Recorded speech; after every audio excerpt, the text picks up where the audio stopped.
Nine civilians have been killed and more than 40 injured in a deadly episode of cross border shelling in Jammu and Kashmir's Poonch sector. The shelling carried out by Pakistani troops reportedly began in response to India's Operation Sindoor. According to official sources, the majority of the casualties were reported from Poonch, where the impact of the attack has been severe. Among those killed were Bhai Amrik Singh, who served through religious kirtan, Bhai Amarjit Singh, a soldier who defended the country's borders, and Bhai Ranjit Singh, a local shopkeeper. A Sikh woman, Bibi Ruby Kaur, also lost her life in the Manakot area.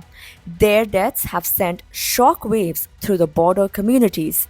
A large number of houses were destroyed or caught fire during the shelling, prompting hundreds of residents to flee from the villages in search of safety. Many families have now begun the journey toward Jammu, fearing more violence.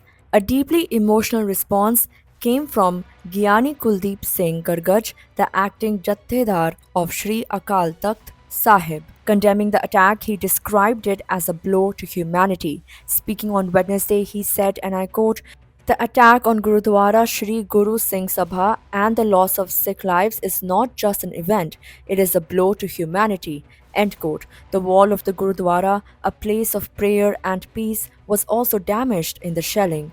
Calling for restraint and diplomacy, Jathedar Gargaj appealed to both India and Pakistan to act with wisdom, not weapons. In his words, and I quote, "War always devours the innocent. Peace is not weakness, it is a strength we must summon."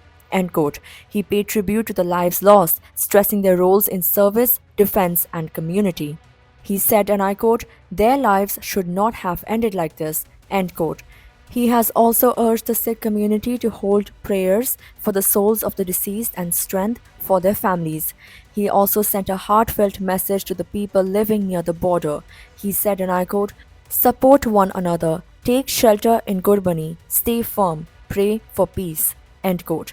This latest violence is yet another reminder of the heavy toll ongoing conflict takes on civilians, especially those living along the line of control.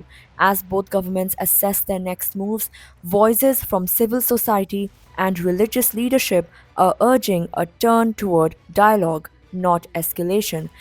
As of now, the situation on the ground remains tense, and the fears of further attacks continue to haunt the people of Poonch. Stay with us for more updates.